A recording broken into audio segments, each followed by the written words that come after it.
अरे नहीं हरवे मैया कि पापा जी के मोरा अरे ये बरवा कि दी होए मैया कि ये बरवा अरे दी होए मैया बनल रहो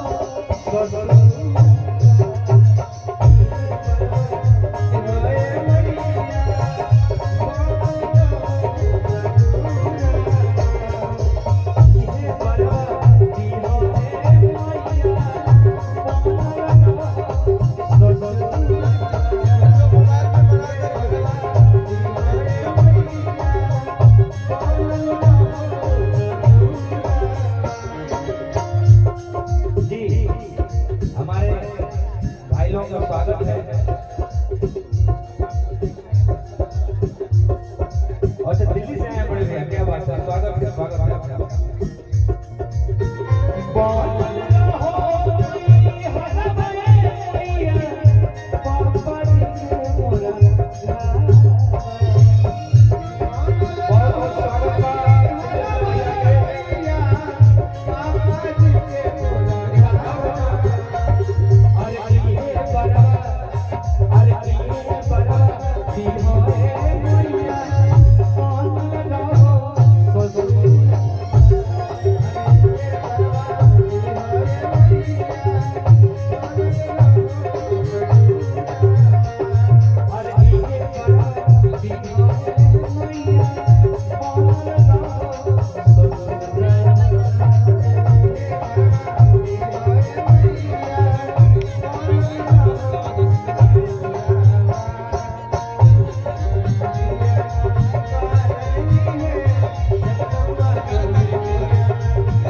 माइक माइक अटै के बोलो इसी टाइम में कोरस गावे खाली तो ऐसा तू लोग बड़ा ये बोले कि मैं कोई बड़े को हम गाते हैं तू गाओ कोरस के बड़ा तो तुम अनाज के दुश्मन बड़ा पका रहे हट हट चौंका है सेनुरा माई मुरा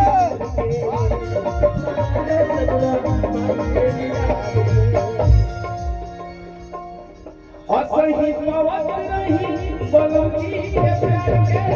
सही पावत नहीं और सही पावत नहीं बलुकी के प्यार के और सही पावत नहीं अरे बलमनी के प्यार नहीं हरा भैया अरे ससुर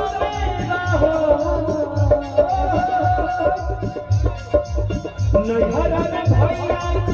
ससुर में ससुर नैहरा में भैया